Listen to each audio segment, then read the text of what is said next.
주님을 찬양합니다. 여러분 축복합니다. 우리가 기도한 대로 또 우리 주님이 우리에게 주신 말씀대로 나라를 위해서 그렇게 하나님이 원하시는 마음을 품고 하나님이 원하시는 그런 기도를 하게 되시기를 부탁을 드립니다. 저는 어느 누구 편도 아니에요. 하나님 편이에요. 그런데 그런 마음이 들었어요. 하나님 이 일을 어떻게 해야 합니까? 이 나라 가운데 일어난 이 일을 어떻게 해야 합니까?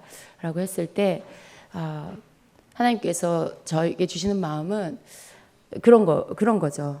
너희 중에 그 간음하다가 현장에서 잡혀온 그 여인을 향해서 사람들이 돌을 던져서 돌을 쳐서 죽이려고 했을 때 예수님께서 너희 중에 죄 없는 자가 먼저 돌로 쳐라라고 하셨죠. 마치 그런 것처럼 나라의 대통령일지라도 흠이 있고 실수를 할 수 있는 그런 부분. 그래서 이것을 가지고 막 대통령을 비난하고 막 돌을 던지는 것과 같은 그런 행위를 하는 것이 결코 하나님 기뻐하는 일이 아니라는 것이죠. 분명히 실수했고 잘못했는데 그것을 거기에 반응하는 어떤 이 국민의 그 모습이 하나님 앞에서 하나님이 어떻게 하기를 원하시는지 그것을 주님이 우리가 생각하기를 원하시고요. 지금은 부족하고 실수했고 잘못했지만 그 부분에 대해서 우리가 세상 사람들과 똑같은 반응을 하는 것이 아니라 어떤 이익을 위해서 이렇게 우리가 그런 것들 인간적인 어떤 반응을 하는 것이 아니라 하나님께서 이 나라의 주인 되시기 때문에 이 나라가 흔들리고 혼란스러워지는 것을 하나님 원치 않으시고요. 그래서 품고 덮고 보듬어 주기를 원하시는 잘해서가 아닙니다. 단지 그러한 어떤 허물을 마치 그 노아의 세 아들 가운데 셈과 함과 야벳이 셈과 야벳이 그렇게 아버지의 허물을 그 벌거벗고 술에 취해서 자는 그 노아의 허물을 그 하체를 보지 않고 뒤로 돌아 들어가서 옷으로 그 몸을 덮어주는 그런 것처럼 하나님께서는 우리가 그런 자세, 그런 마음을 갖기를 원하십니다. 그래서 우리가 그런 마음으로 기도하기를 원합니다. 우리 모두가 각자의 생각이 있겠지만요. 우리는 내 생각이 중요한 게 아니고요. 하나님이 원하시는 게 무엇인지 그것을 우리가 받는 게 중요하다고 저는 믿습니다. 그래서 우리 자신들의 개인적인 생각이나 그런 모든 어떤 그 편견들을 내려놓고 하나님이 원하시는 것들을 우리가 품고 또 그것을 위해서 기도하며 나아가는 우리 모두가 되기를 원합니다. 아멘. 예. 우리 오늘 베드로전서 1장 보겠습니다. 베드로전서 1장 13절부터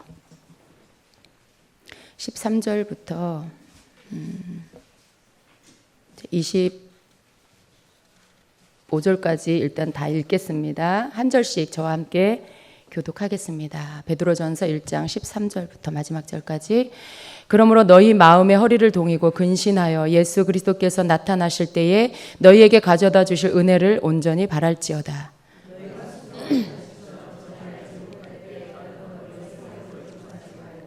오직 너희를 부르신 거룩한 이처럼 너희도 모든 행실에 거룩한 자가 되라. 외모로 보시지 않고 각 사람의 행위대로 심판하시는 이를 너희가 아버지라 부른즉 너희가 나그네로 있을 때를 두려움으로 지내라.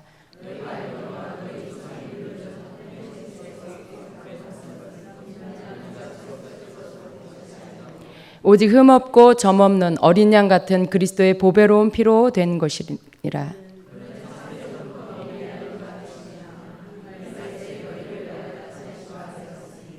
너희는 그를 죽은 자 가운데서 살리시고 영광을 주신 하나님을 그리스도로 말미암아 믿는 자니 너희 믿음과 소망이 하나님께 있게 하셨느니라.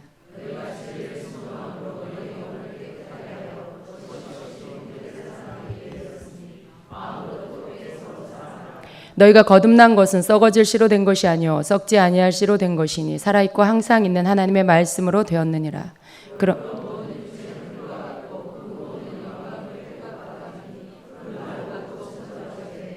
같이 읽습니다. 오직 주의 말씀은 세세토록 있도다 하였으니 너희에게 전한 복음이 곧 이 말씀이니라. 아멘.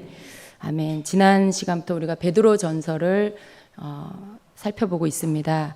오늘 그 두 번째 시간입니다. 이 베드로전서 1장은요, 어떠한 내용으로 기록이 되어 있냐면 예수 그리스도를 통해서 구원을 얻은 그리스도인이 어떤 삶을 살아야 하는가에 대한 어떤 그런 말씀을 담고 있습니다. 그래서 구원받은 성도의 합당한 삶이 어떤 건가, 크게 그것을 이제 두 가지로 나누어서 우리에게 가르쳐 주고 있는데요. 첫째는 거룩하신 하나님을 본받아 거룩하라. 거룩하신 하나님을 본받아 너희도 거룩하라라는 그 말씀. 그리고 또 두 번째는 너희 영혼을 깨끗하게 해서 피차 서로 사랑해라라는 두 가지 주제의 말씀을 담고 있습니다. 그래서 우리가 지난 시간에 우리 서론적인 부분들을 좀 봤고요. 오늘 13절부터 함께 보는데요. 13절에 그러므로 너희 마음의 허리를 동이고 근신하여 예수 그리스도께서 나타나실 때에 너희에게 가져다 주실 은혜를 온전히 바랄지어다 라고 말씀을 하고 있습니다. 여기 너희 마음의 허리를 동이고 라고 말씀해요.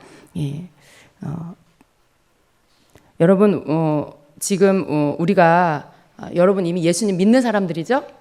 예수님으로 인해서, 예수님을 믿음으로 인해서 이미 하나님의 자녀가 되신 분들이죠. 그것을 믿으시죠? 이제 그 다음이에요. 여러분 하나님의 말씀은요, 믿지 않는 자에게 이렇게 살아라라고 주신 게 아니고요, 이미 예수님을 믿는 하나님 자녀된 자들에게 주시는 말씀인 것을 믿으십시오. 그래서 여기 이 하나님의 이 말씀, 너희가 이렇게 살아라, 저렇게 살아라, 이건 해라, 이건 하지 말아라 라고 말씀하는 그 하나님의 모든 말씀들은요, 하나님을 믿는, 예수 그리스도를 믿고 하나님 자녀된 믿는 자들에게 주시는 말씀이라는 것입니다. 그래서 사실은 우리가 예수님을 믿고 나서 이제 어떻게 살아야 되나라는 것을 알려면 하나님의 말씀을 봐야 되는 것이죠. 하나님의 말씀을 통해서 하나님의 자녀로서의 삶을 어떻게 살아야 하는지를 알게 되는 것입니다. 우리가 만약에 여러분의 삶이 예수 그리스도를 믿고 하나님의 자녀가 됐는데 여전히 이전의 삶과 똑같은 삶을 살고 있다라면 그 사람은 하나님의 자녀가 되었다라고 말할 수가 없어요. 하나님의 자녀가 되었다라면 이제는 그 아버지를 닮은, 그 하나님 아버지라 부르는 그 아버지를 닮은 자녀답게 살아야 한다는 것입니다.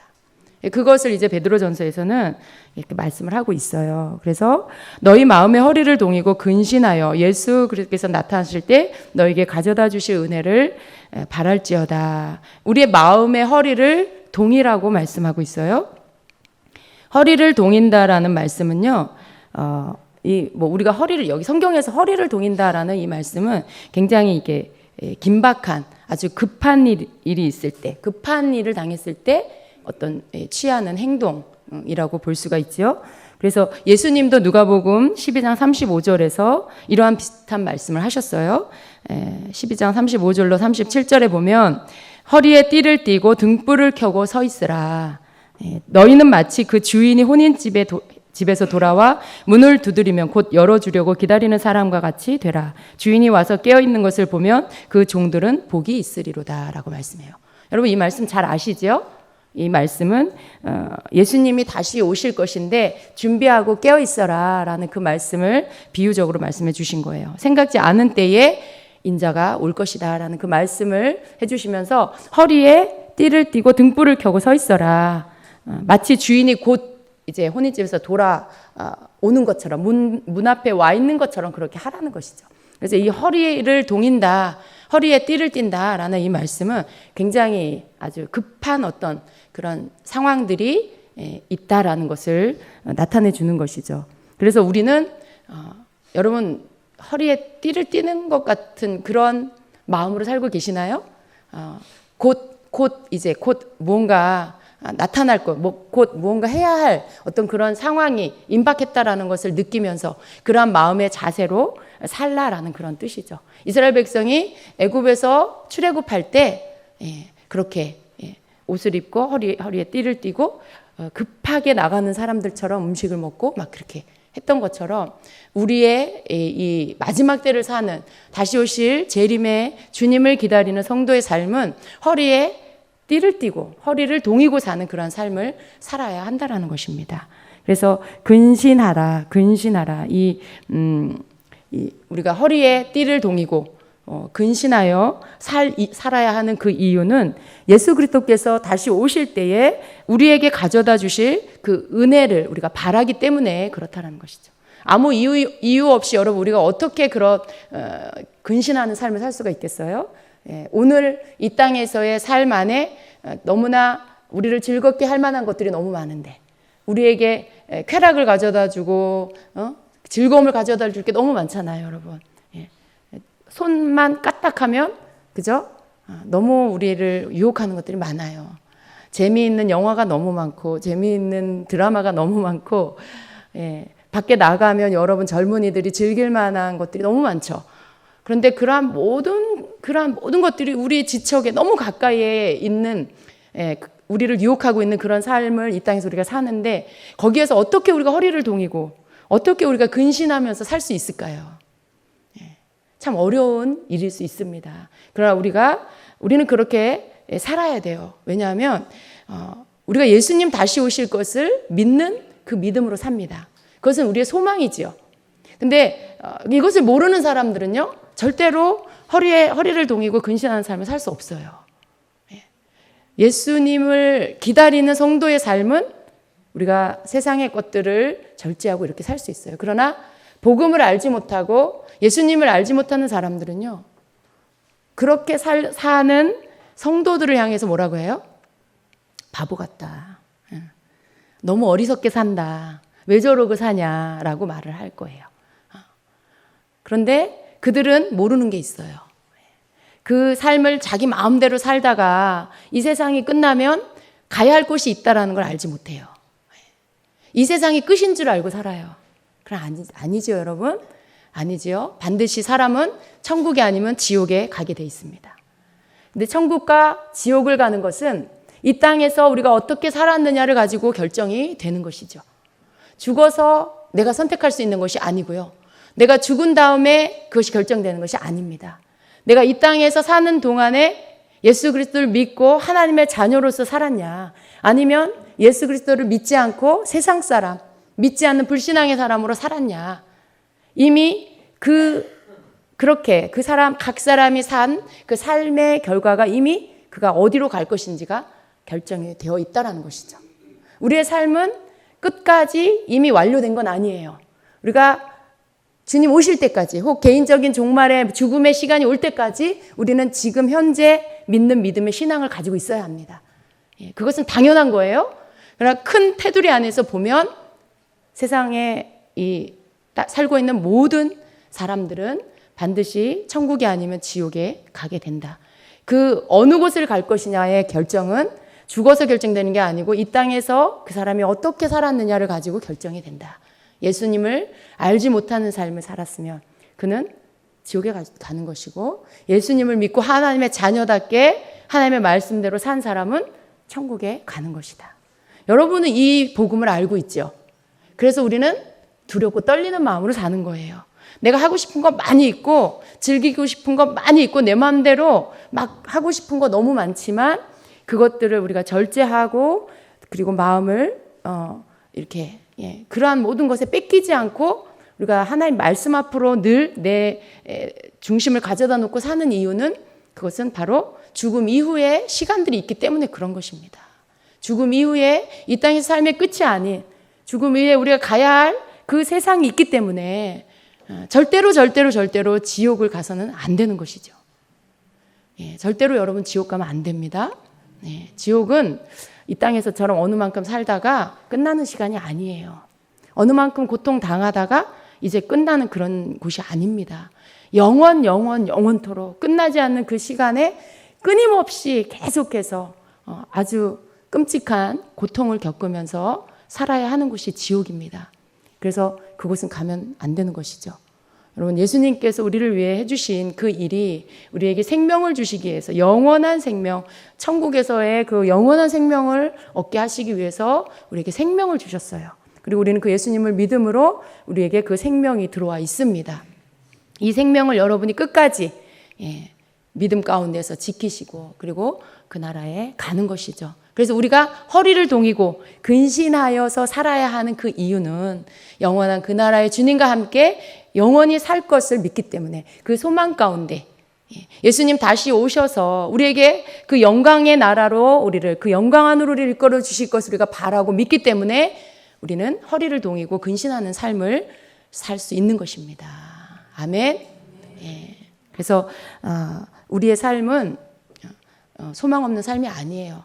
믿지 않는 사람들이 보는 것처럼 그렇게 바보스러운 삶이 절대 아닙니다. 그들이 알지 못하기 때문에 그들이 어리석은 것이죠. 아는 자는 자기가 알기 때문에 복음을 알고 진리를 알기 때문에 그 안에서 하나님의 말씀을 따라 삽니다. 그러나 말씀을 알지 못하고 진리를 알지 못하는 자는 자기 소견에 옳은 대로 사는 것이죠. 사사기 때의 사람들처럼 그저 자기 소견에 옳은 대로 그렇게 자기 마음대로 하고 싶은 대로 그렇게 사는 것이지요. 그래서 여러분 하나님의 자녀인 것을 언제나 잊지 마시기를 바랍니다. 하나님의 자녀라는 것은 축복이기도 하지만 책임이기도 합니다. 여러분 하나님의 자녀는 하나님의 자녀이기 때문에 특권을 누리는 것들이 있어요. 그러나 하나님의 자녀이기 때문에 우리가 하나님의 자녀답게 살아야 할 책임이 또한 우리에게 있는 것입니다. 14절에 보니까 너희가 순종하는 자식처럼 전에 알지 못할 때에 따르던 너희 사욕을 본받지 말고 라고 말씀해요. 자, 이 말씀이 무슨 말씀인지 잘 이해가 되십니까? 좀 말씀이 조금 이렇게 어려워요. 이렇게 좀 쉽게 딱 와닿지가 않아요. 근데 킹제임스 성경으로 제가 봤더니 이렇게 기록되어 있어요. 너희는 순종하는 자녀로서 전에 알지 못하던 때에 이전 정욕들에 너희 자신을 맞추지 말고. 조금 더 쉽지요? 예. 이 말씀은 그렇습니다, 여러분. 예. 우리는 순종하는 자녀라는 것이죠. 예. 순종하는 자녀. 여러분 순종하는 자녀입니까? 소리가 좀 작은 것 같아요. 순종하는 자녀입니다. 여러분 순종하는 자녀이고 또 순종하는 자녀로서 계속 사셔야 됩니다. 이 순종하는 자녀라는 이 말씀은요, 에베소서 2장 2절 이하에 나오는 불순종의 아들들이라는 말과 대조되는 말이에요. 그래서 우리가 언뜻 여러분이 크게 대답하지 못한 이유는 여러분이 내가 하나님 말씀에 순종하지 않은 게 많구나라는 생각이 드니까 갑자기 개미 목소리로 작아졌어요. 근데 여기서 이제 말씀하시는 이 에베소서 2장 2절과 비교했을 때 순종하는 자녀라는 것은 예수 그리스도를 믿고 그 예수 그리스도를 나의 구주로 영접하고 하나님의 자녀가 됐다라는 것이죠. 믿음을 가진 자라는 그런 말씀인 것이죠. 그래서 순종하는 자녀로서 전에 알지 못하던 때 여러분의 이전의 시간이 있습니까? 과거의 시간, 그것은 언제를 말하는 거예요? 예수 그리스도 밖에 있었던 시간, 믿음을 갖지 않았던 그때, 불신앙의 삶을 살던 그때를 말하는 것이죠. 그때의 이전 정욕들에 너희 자신을 맞추지 말고, 예수 밖에서 살던 그때에 여러분 속에서 일어나던 어떤 정욕적인 것들, 욕망, 탐욕적인 사욕, 이런 것들, 그러한 것에 여러분 자신을 거기다 맞추지 말라는 거예요. 여러분 자신이 그것을 따라가지 말라는 것이죠. 그래서 여러분은 이전에 전에 알지 못하던 때 그 사람이 아니에요. 과거에 예수 믿지 않던 그때 여러분이 아니에요. 그때 여러분과 지금의 여러분은 완전히 다른 존재입니다. 믿으십시오. 그때의 여러분 흑역사가 있습니까 혹시? 다 잊으십시오. 다 잊으십시오. 여러분은 예수 그리스도 안에서 성령으로 거듭난 분들입니다. 그래서 새 피조물이 되었습니다. 이전 것은 지나갔으니 보라 새 것이 되었도다.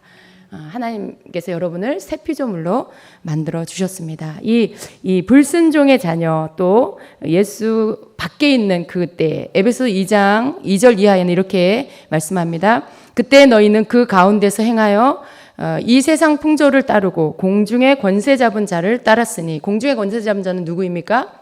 마귀 사탄입니다. 공중의 권세 잡은 자를 따랐으니 곧 지금 불순종의 아들들 가운데서 역사하는 영이라. 여기 이 불순종의 아들들은 바로 세상 사람, 믿지 않는 사람들을 말하는 거예요. 그래서 우리가 예수님을 믿지 않을 그때에는 세상 믿지 않는 자였고 세상 사람 불순종의 아들이었고 그리고 누구의 영향력 아래 있었어요? 공중 권세 잡은 자. 예. 그 불순종의 아들들을 가운데 역사하는 영 똑같아요. 그건 누구예요? 사탄 마귀예요. 그 영향력 아래에 있었다는 거죠. 그 영향력 아래에서 살았어요. 여러분, 이 세상의 영적 세계는 딱 두 세계밖에 없어요. 중간은 없어요. 하나님의 나라냐 아니면 마귀의 나라냐. 영의 세계 안에서. 그래서 여러분이 하나님의 자녀로서 예수 그리스도 안에 있으면 믿음 안에 있으면 여러분 하나님 나라 안에 있는 거예요. 하나님의 그러한 영향력 아래 살고 있는 거고요. 불순종의 아들들, 믿지 않는 자의 그 사람들 가운데 그들이 속한 나라는 어디예요? 마귀의 나라예요. 보이지 않는 영의 세계 안에서 우리가 영향받는 것은 하나님의 그 주권 아래, 하나님의 그 보호하심 안에 있고요.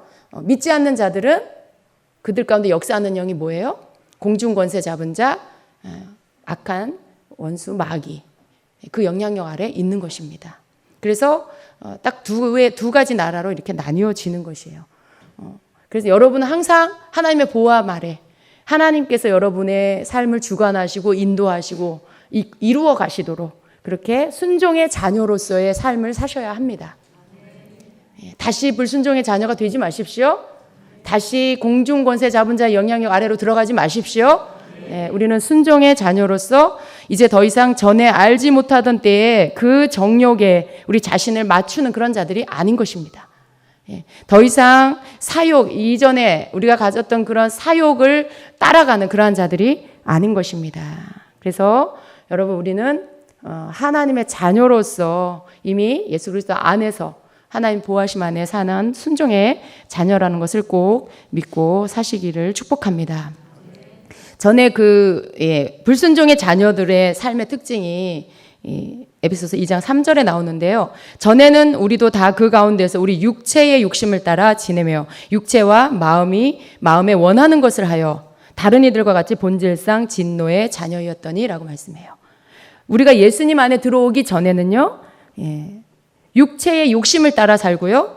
또 육체와 마음이 원하는 것을 하는 그런 삶을 살았어요. 혹시 여러분은 어떠세요? 나는 내 마음이 원하는 대로 살 때가 많아요 하시는 분 계세요? 그러면 안 됩니다. 여러분 우리가 예수 안에 들어와서 이제 전에 그 삶, 이전에 내가 예수님 알지 못하던 때 그 삶을 살았던 때와 지금 예수 안에 들어와서 하나님 자녀로서 사는 삶의 차이는요. 어떤 기준을 따라 사느냐인 거예요. 그 차이가. 만약에 아직도 여전히 내가 여기 말씀처럼 우리 육체의 욕심을 따라 육체와 마음이 원하는 것을 하면서 산다. 그러면 여러분 우리가 아직 예수 안에 안 들어왔다라고 볼 수 있어요. 아직 예수님 못 만난 거예요. 그런데 여러분 우리 삶에 때로 그럴 때가 있습니까? 내 마음대로 사는 때. 근데 그것이 여러분이 마음에 불편하고 찔림이 되고 그래서 하나님 앞에 회개하게 됩니까? 그럼 여러분은 예수 그리스도 안에서 하나님의 자녀로서의 삶을 살고 있는 것입니다. 예수 밖에 있는 자들은요. 잘못을 했는데 거리낌이 없어요. 분명히 죄를 졌는데 죄에 대한 어떤 죄책감이 들지 않아요. 거기에 대한 아무런 그 가책을 느끼지 않는 사람이 많다라는 것이죠. 그러나 우리 하나님의 자녀들은 어때요? 잘못된 것, 하나님의 말씀에 위배되는 것들을 행하면 마음이 불편해요. 마음이 찔려요. 그리고 양심이 이렇게 불편해지고 가책을 느끼게 되죠. 그래서 어떻게 합니까? 하나님 앞에 회개하게 되는 것이죠. 이게 하나님의 자녀들의 삶이에요. 물론 우리의 삶 안에 이제는 죄가 끊어져야 돼요. 우리가 점점 하나님의 말씀을 알아가고 성령 안에 붙잡힌 바 되면서 죄와 싸워 이기고 마침내 죄를 다 끊어버리는 자가 되어야 합니다. 그런데 아직 우리가 미성숙할 때는 아직 우리가 어린 신자로서 어린 성도로서의 그 시간들을 보내고 있다라면 우리 삶 안에 여전히 남아있는 죄가 있을 수 있어요. 그러나 그 죄를 그냥 간과하고 방치하는 것이 아니라 그 죄에 대하여서 죄를 싫어하고 죄를 끊으려고 하고 죄를 멀리하는 그러한 죄를 거부하는 그러한 태도가 있어야 한다는 것이죠.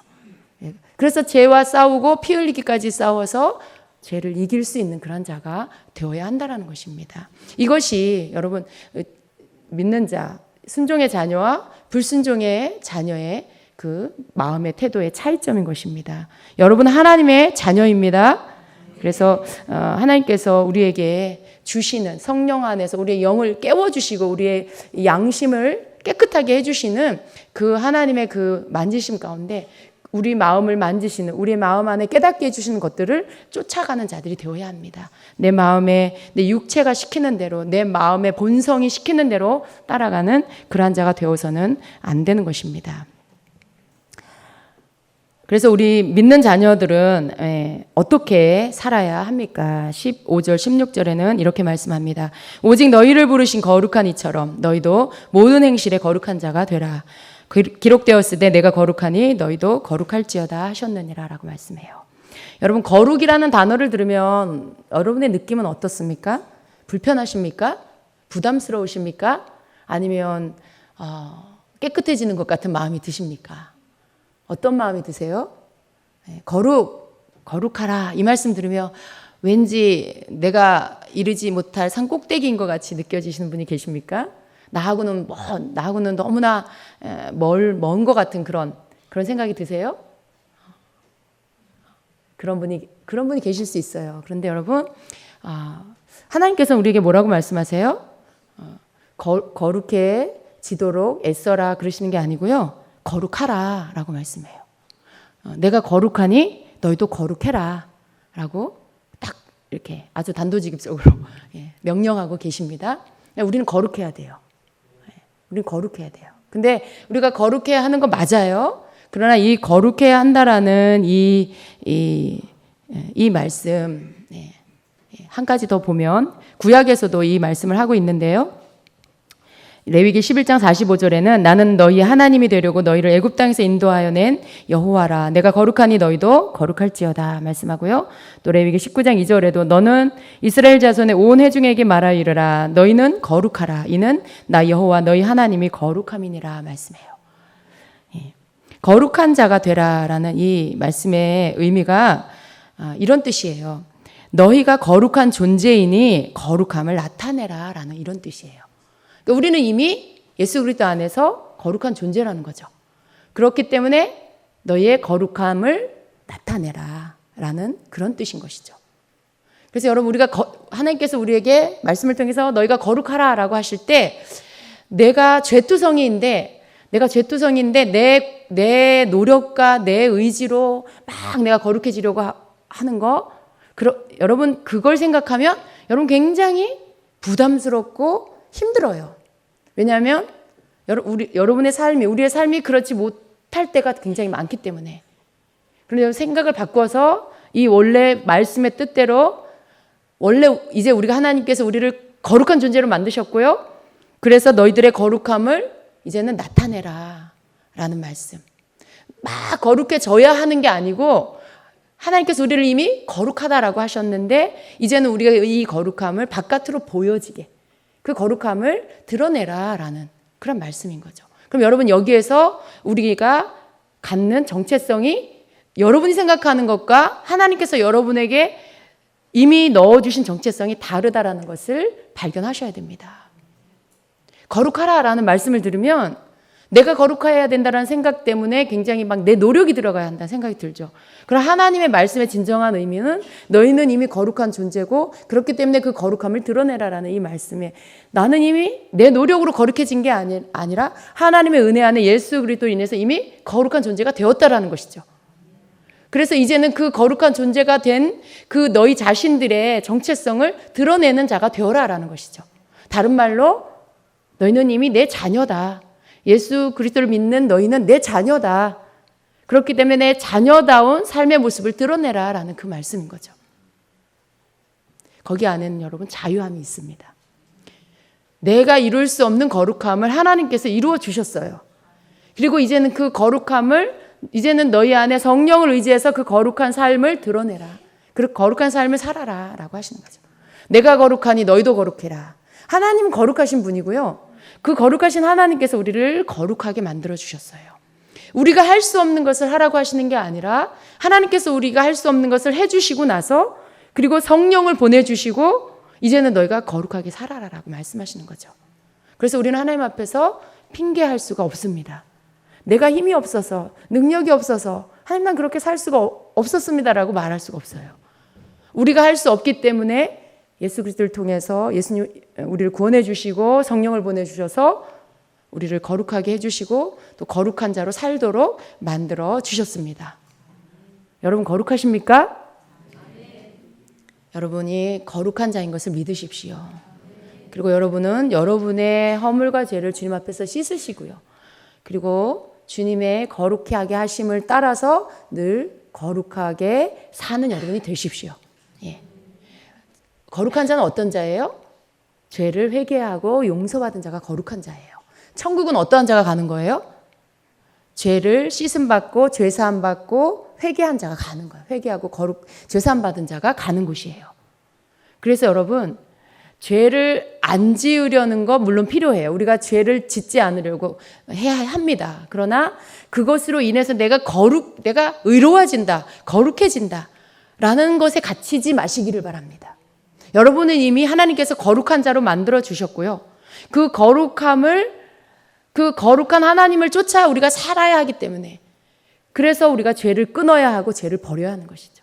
죄는 우리와 하나님 사이를 끊어놓기 때문에 죄는 우리로 하여금 우리 자신의 모든 정체성을 다 혼란스럽게 만들어요. 여러분이 죄를 안 지으면요 믿음이 흔들리지 않아요. 죄에 빠지지 않으면 하나님의 사랑이 믿어지고 예수 그리스도의 그 은혜가 믿어지고 성령님 나와 함께 하심 동행하심이 믿어져요. 근데 죄를 지면 어떻게 돼요? 이 모든 믿음이 다 흔들려 버려요. 하나님이 나와 함께 하시지 않는 것 같고 예수 그리스도가 나에게서 멀리 계시는 것 같고 성령님 나에게서 떠나신 것 같고 마치 영적 고아가 된 것 같은 그런 마음이 들죠. 여러분 이것은 정체성의 혼란이에요. 그렇기 때문에 여러분 내가 노력해서 의로워진다라는 이 생각들을 버리십시오.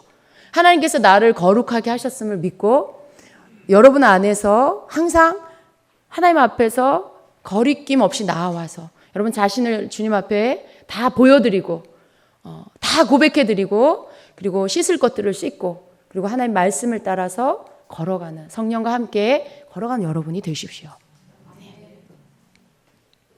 하나님을 우리가 아버지라고 부릅니다. 17절에 이렇게 말씀합니다. 외모로 보시지 않고 각 사람의 행위대로 심판하시는 이를 너희가 아버지라 부른즉 너희가 나그네로 있을 때를 두려움으로 지내라 말씀해요. 하나님은 우리를 외모로 보시지 않고 우리 각 사람의 행위대로 심판하신다라고 말씀해요. 그런데 그러한 하나님을 우리가 뭐라고 부릅니까? 하나님 아버지라고 불러요. 여러분 이 아버지라는 호칭은요 관계의 호칭이죠. 관계. 나와 하나님과의 관계가 무엇인가를 아버지라는 이 호칭 안에서 보여주고 있습니다. 아버지라는 것은 부모와 자식이죠.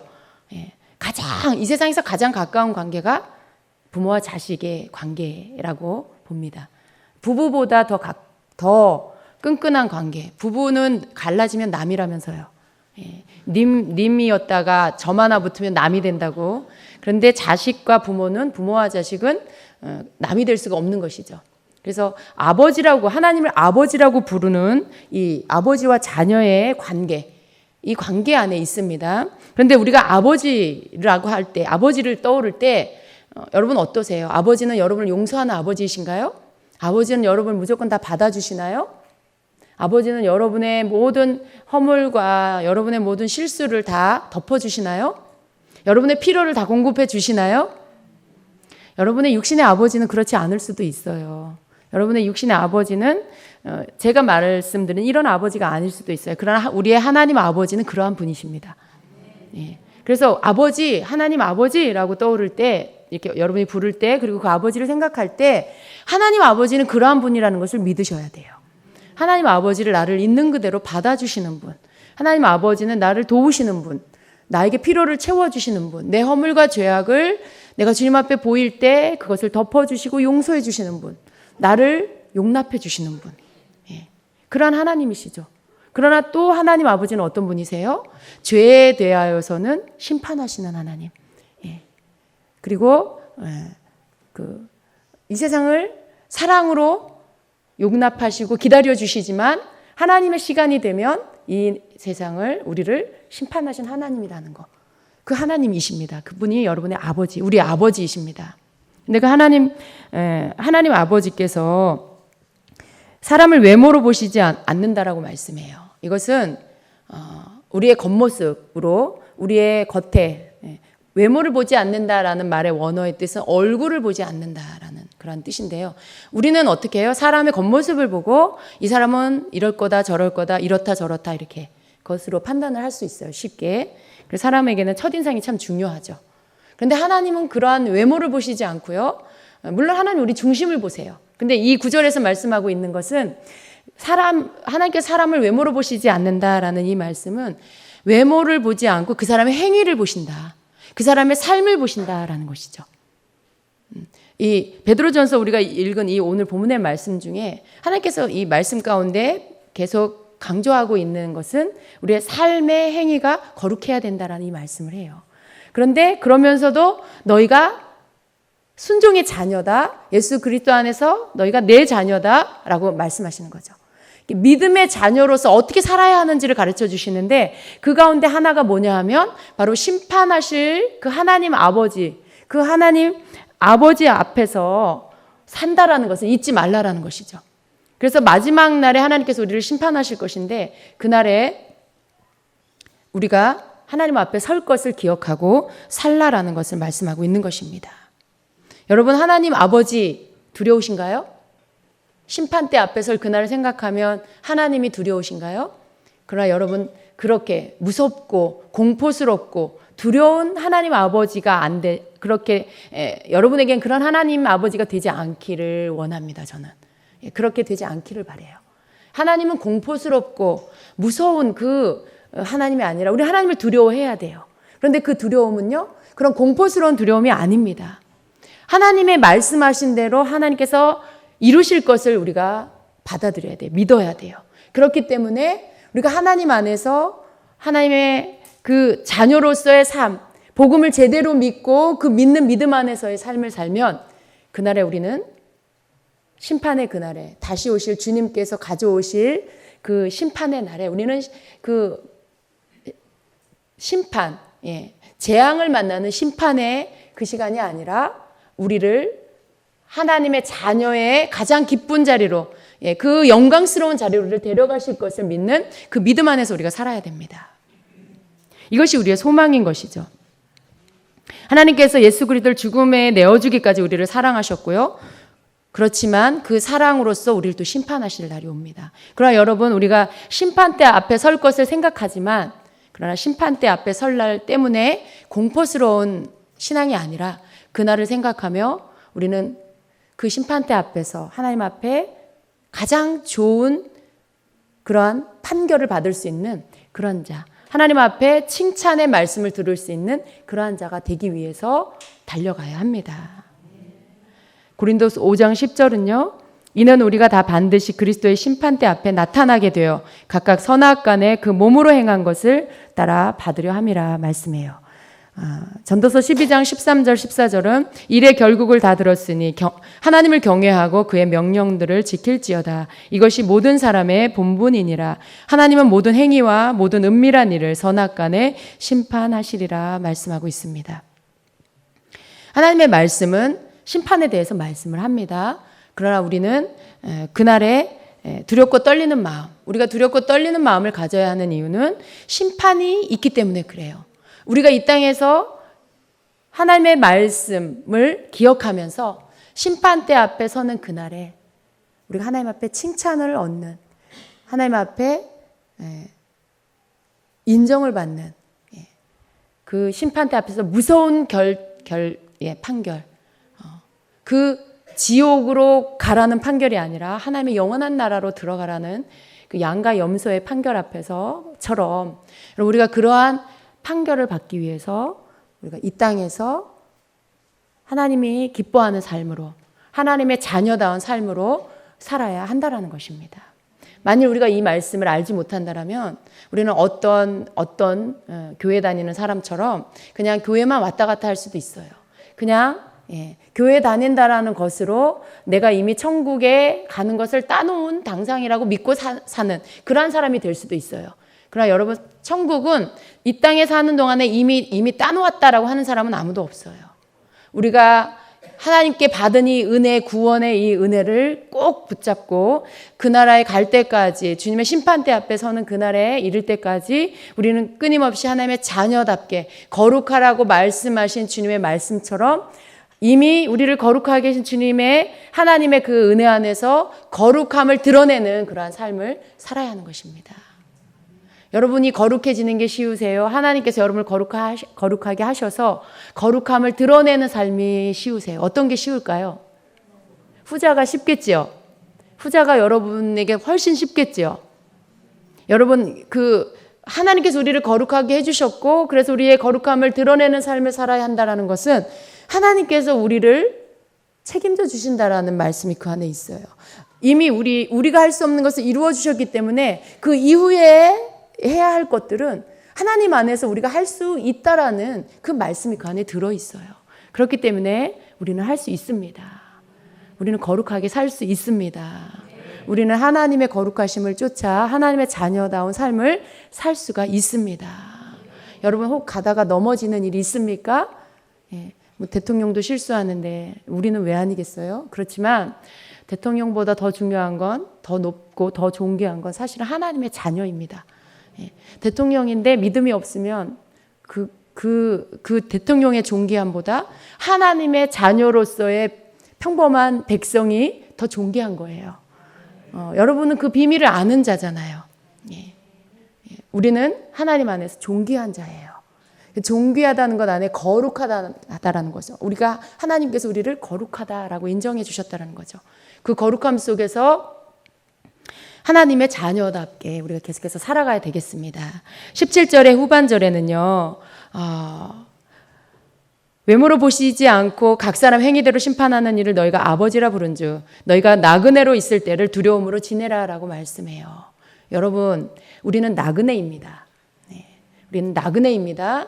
하나님 앞에 우리가 거룩한 두려움을 가지고 살아야 하는 이유는 우리가 이 땅에 사는 것이 영원한 시간이 아니고 잠깐의 시간이기 때문에 그렇습니다. 여러분, 어디 여행을 간다거나 해외를 나가면 거기에서 머물다가 돌아오지요. 그 나라에 갔을 때 여러분 그 나라에 나그네로 잠깐 있는 것이죠. 잠깐 있다가 돌아오는 거예요. 집으로 돌아오는 것이죠. 우리는 이 땅이 우리 집이 아닙니다. 우리는 나그네로 이 땅에 살다가 하나님의 나라 본향으로 돌아갈 거예요. 그래서 여러분 항상 나그네 의식을 가지십시오. 이 땅에서 내가 오래오래 천년만년 집 짓고 이렇게 살 거라고 생각하지 마시고요. 이 땅에서 그냥 잠깐 나그네처럼 살다가 본향으로 돌아갈 것이다 라는 생각을 늘 가지시기를 축복합니다. 여러분, 그런 생각을 갖는 건 가난 의식이 아니에요. 그러한 생각을 갖는 건 본향으로 하나님 나라가 내 본향이다라는 그 의식을 가지고 사는 것입니다. 그러한 자는 굉장히 부요한 자입니다. 이 땅에서 뭔가를 많이 쌓아야 한다라는 생각을 버리게 하는 것, 그러한 생각에서 자유케 하는 것은 이 땅에서 내가 영원히 살 것이 아니라는 것을 믿고 하나님 나라의 그 본향으로 언젠가 내가 돌아갈 것이라는 것을 믿고 사는 것. 그것이 우리를 부요케 하는 거예요. 아무것도 많은 것을 가지지 않아도 내 필요한 만큼 가져도 나는 만족하는 것이죠. 그런데 이 땅이 내가 살 곳이라고 믿는 자는 가져도 쌓아도 만족하지 않는 것이죠. 더 많은 것을 갖고 싶고 더 많은 것을 누리고 싶은, 그건 이 땅에서 영원히 살 거라는 의식을 가진 자의 그 삶입니다. 그러나 우리는 나그네인 것을 언제나 기억하고 살아야 합니다.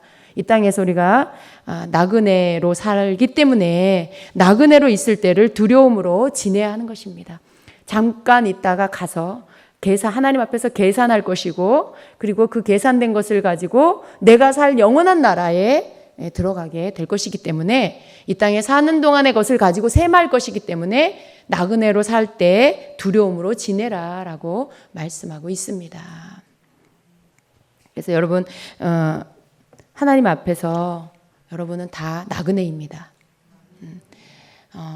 여러분이 이 땅에서 여러분의 소유의 집을 가졌다고 해서 너무 애착하지 마세요. 여러분이 땅을 가졌다고 해서 예수님이 조금 천천히 오셨으면 좋겠다 그런 생각 하지 마세요. 재산이 좀 많으면 그런 생각을 하나 봐요. 그래서 정말 그런 분을 본 적이 있어요. 막 이렇게 땅을 많이 사놨는데 그때 막 그런 어떤 전쟁에 대한 이야기들이 있었고요. 그랬는데 전쟁 안 났으면 좋겠다고, 예수님 좀 더 있다 오셨으면 좋겠다고 막 그래요.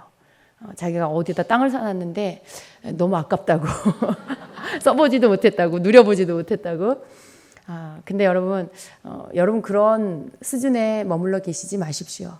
이 땅의 것은요, 언젠간 다 없어질 것이고요. 아무리 가치 있다 해도요, 영원한 저 하나님 나라에서 우리가 받을 그 유업에 우리가 상속받을 그 모든 하나님 우리에게 주실 것들에 비하면 정말 가치가 비교가 되지 않는 것들입니다. 그래서 우리는 자꾸 천국의 소망을 가져야 돼요. 이 땅에 있는 것에 여러분 애착하지 마시고 너무 집착하지 마세요. 내가 이 땅에 사는 동안에 하나님 주신 그 분복을 누리세요. 그렇지만 그걸 너무 집착하지는 마세요. 막 그것 때문에 예수님 늦게 오셨으면 좋겠다 그런 생각 하시면 안 됩니다. 여러분 그러면 여러분 주님 그날에 여러분 들림 못 받을 수도 있어요. 그날에 여러분 주님이 여러분 데려가실 때 여러분 여기 못 올라갈 주님이 휴거 여러분 끌어올릴 때 못 올라갈 수도 있어요. 어떻게 그런 생각을 가지고 휴거를 받을 수가 있겠어요.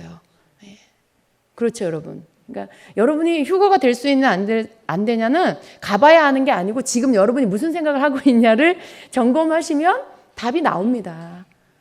뭔가 이 땅의 것을 애착해서 주님 오시는 거 천천히 됐으면 좋겠다라고 한다라면 아직 여러분은 그거 하나로 이미 답이 나온 거예요. 생각을 바꾸십시오.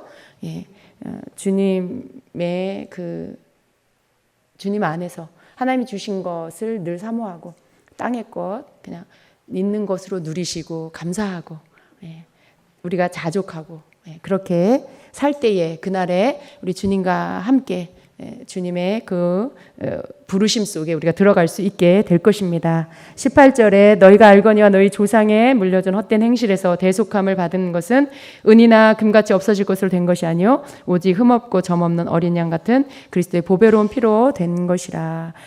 언제나 우리는 복음으로 돌아가야 합니다. 우리로 하여금 정신 차리게 하고 우리로 하여금 겸손하게 하고 주님 앞에 하나님 앞에 엎드리게 하는 것은요 딴 게 아니에요.